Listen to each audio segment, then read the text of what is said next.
दूसरी वीडियो है, ये दूसरा लेक्चर है 9th क्लास बायोलॉजी का, जिसके अंदर हम पढ़ने जा रहे हैं ब्रांचेस ऑफ बायोलॉजी। ये हमारा दूसरा टॉपिक है जिसको आज हम डिस्कस करेंगे। पहली ब्रांच बायोलॉजी की जो कि हम डिस्कस कर रहे हैं, जिसके बारे में पढ़ रहे हैं, वो है मॉर्फोलॉजी। मॉर्फोलॉजी के बारे में अगर बात करते हैं तो मॉर्फ से निकला हुआ ये लफ्ज है जिसको हम शक्ल और सूरत कहते हैं, जानदारों की बनावट, उनका स्ट्रक्चर, उनकी साख्त, इसके बारे में अगर हम डिस्कस करेंगे तो ये मॉर्फोलॉजी कहलाएगी। पहली ब्रांच है बायोलॉजी की जिसको हम डिस्कस किया है, जिसके बारे में पढ़ा है, जो कि कहलाती है मॉर्फोलॉजी। मॉर्फोलॉजी वो ब्रांच है बायोलॉजी की जिसके अंदर हम लिविंग ऑर्गेनिज्म, जिंदा जानदारों की साख्त, बनावट और शक्ल और सूरत के बारे में पढ़ते हैं, वो मॉर्फोलॉजी कहलाती है। मॉर्फोलॉजी मॉर्फ से निकला हुआ लफ्ज है, मॉर्फ शक्ल और सूरत को कहा जाता है। दूसरी अगर हम ब्रांच के बारे में बात करें तो वो एनाटॉमी कहलाती है। एनाटॉमी के बारे में पढ़ें तो एनाटॉमी कहा जाता है, दो अल्फाज पर मुश्तमिल है ये लफ्ज एनाटॉमी। एना और टॉम, एना इंटरनल को कहते हैं और टॉम पार्ट कहलाता है। इंटरनल पार्ट यानी internal structure, internal body structure जो कि लिविंग ऑर्गेनिज्म की बॉडीज के अंदर, इंसान के अंदर मौजूद होते हैं, उनके बारे में पढ़ें तो ये बायोलॉजी की दूसरी ब्रांच कहलाती है, जिसे हम एनाटॉमी का नाम देते हैं। अंदरूनी साख्तों का, इंटरनल स्ट्रक्चर का जो मुताला है वो एनाटॉमी कहलाता है। तीसरी ब्रांच, तीसरी जो शाख है बायोलॉजी की, इसके बारे में पढ़ें तो इसको नाम दिया जाता है histology. Histology microscopic study of tissues is called histology. Tissues क्या है? टिश्यूज कहा जाता है, टिश्यूज होते हैं ग्रुप ऑफ सेल्स। सेल्स का एक ग्रुप होता है जिसको हम टिश्यूज कहते हैं। टिश्यूज को माइक्रोस्कोप की मदद से स्टडी करना, टिश्यूज का माइक्रोस्कोप की मदद से मुताला करना, ये कहलाएगी हिस्टोलॉजी।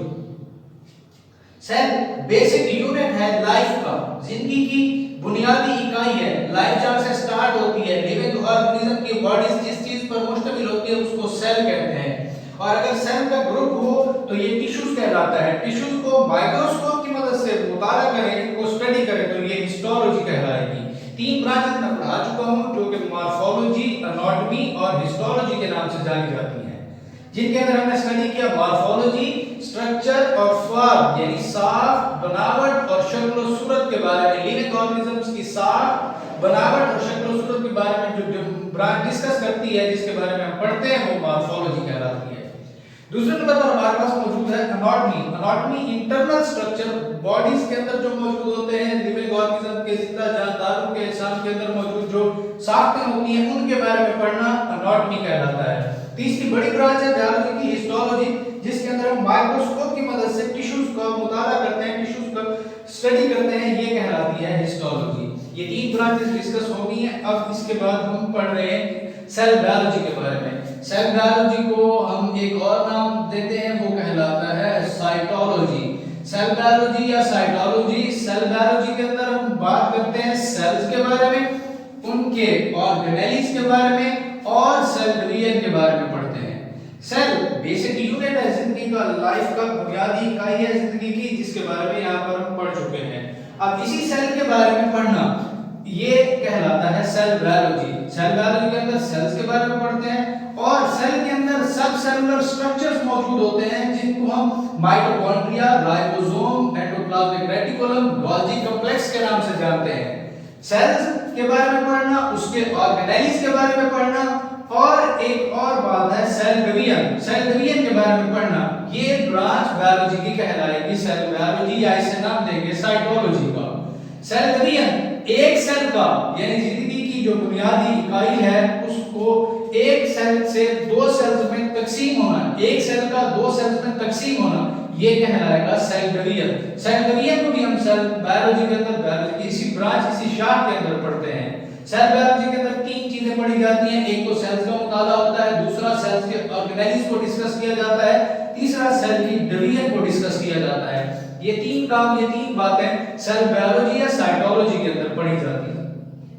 जेनेटिक्स, जेनेटिक्स एक और बड़ी ब्रांच है बायोलॉजी की, मेजर ब्रांच है, बड़ी शाख है, जिसके अंदर हम बात करते हैं किस बात की, किसके बारे में पढ़ते हैं, ये हम देख लेते हैं यहीं पर। Study of genes and their role in inheritance. Genes वो स्ट्रक्चर, वो चीजें होती हैं जो हमारी इनहेरिटेंस को कंट्रोल करती हैं। इनहेरिटेंस विरासत को कहते हैं, विरासत से मुराद होता है वो स्ट्रक्चर, वो कैरेक्टरिस्टिक कैरेक्टरिस्टिक, वो खसूसियात जो हम अपने वालिदैन से हासिल करते हैं। बच्चों के अंदर वालिदैन से जो चीजें मुंतकिल होती हैं, ट्रांसमिट होती हैं, उसको हम नाम देते हैं इनहेरिटेंस का, और इनहेरिटेंस को कंट्रोल करने वाले स्ट्रक्चर्स जीन्स कहलाते हैं। जीन्स क्रोमोसोम पर मुश्तमिल होते हैं। जैसा कि यहाँ पर मैंने दिखाने की कोशिश की है कि ये सेल है, सेल का न्यूक्लियस, सेल के न्यूक्लियस के अंदर ये क्रोमोसोम कहलाते हैं, यहाँ पर जीन्स मौजूद होते हैं। ये जीन्स कंट्रोल करते हैं इनहेरिटेंस को, और जीन्स और इनका रोल इनहेरिटेंस के अंदर पढ़ना ये जेनेटिक्स कहलाता है।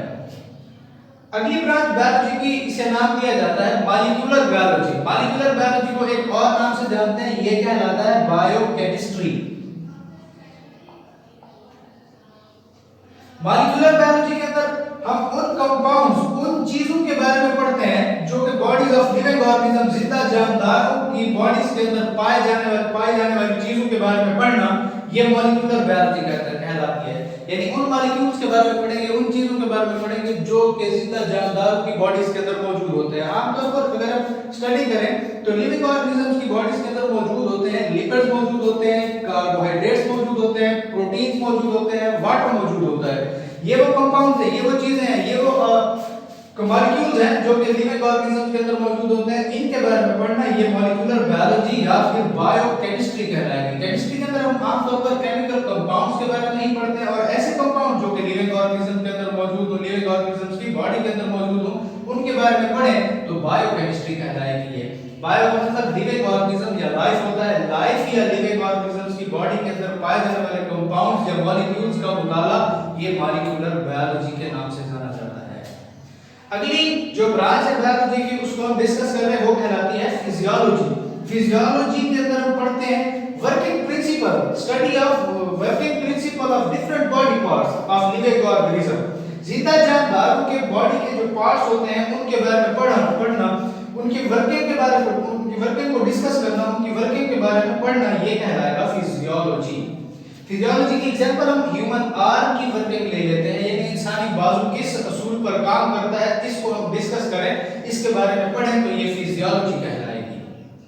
अगली ब्रांच बायोलॉजी की वो कहलाती है एम्ब्रियोलॉजी। एम्ब्रियोलॉजी एम्ब्रियो की स्टडी को कहते हैं। एम्ब्रियो क्या होता है? एम्ब्रियो जाइगोट से पहले वाली हालत होती है। अब जाइगोट क्या होता है? जाइगोट सेक्सुअल रिप्रोडक्शन के दौरान बनता है। Sexual reproduction fusion of gametes होती है। फ्यूजन ऑफ गैमीट्स, दो गैमीट्स होते हैं, स्पर्म और एग। स्पर्म और एग की फ्यूजन से जाइगोट बनता है, जाइगोट से एम्ब्रियो बनता है। जाइगोट से नेक्स्ट स्टेज जो होती है डेवलपमेंटल स्टेज, जाइगोट से अगली जो स्टेज होती है उसको एम्ब्रियो कहते हैं।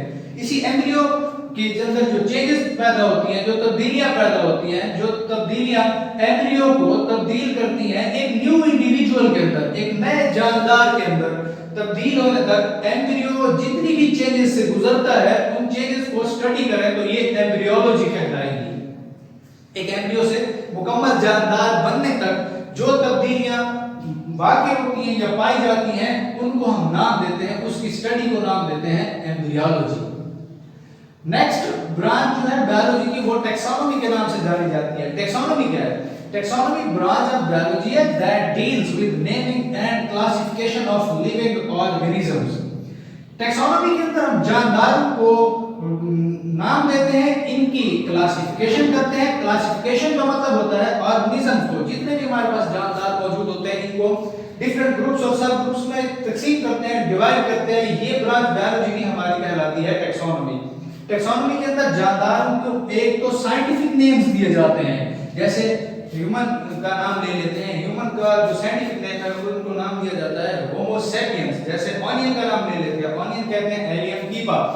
ये दोनों नाम ये साइंटिफिक नेम्स हैं। यही साइंटिफिक नेम लिविंग ऑर्गेनिजम्स के रखना या उनको असाइन करना ये टैक्सोनॉमी कहलाएगी। टैक्सोनॉमी के अंदर ही हम एक तो नेमिंग करते हैं, साइंटिफिक नेम देते हैं, दूसरे नंबर पर हम क्लासिफिकेशन करते हैं। इनकी क्लासिफिकेशन के हवाले से बात करें तो क्लासिफिकेशन मुख्तलिफ क्लासेस के अंदर, यानी कि ऑर्गेनिजम्स को, जितने भी ऑर्गेनिजम्स पाए जाते हैं इस अर्थ के ऊपर, इस जमीन के ऊपर, उनको डिफरेंट ग्रुप्स के अंदर और डिफरेंट सब ग्रुप्स के अंदर तकसीम करना on the basis of similarity and differences. यानी कि सिमिलैरिटीज या डिफरेंसेस की बुनियाद पर जानदारों को मुख्तलिफ ग्रुप्स और सब ग्रुप्स में तकसीम करना ये टैक्सोनॉमी कहलाएगी। ये था आज का लेक्चर, ये आज की वीडियो थी जो ब्रांचेस ऑफ बायोलॉजी पर मैंने रिकॉर्ड करवाई है और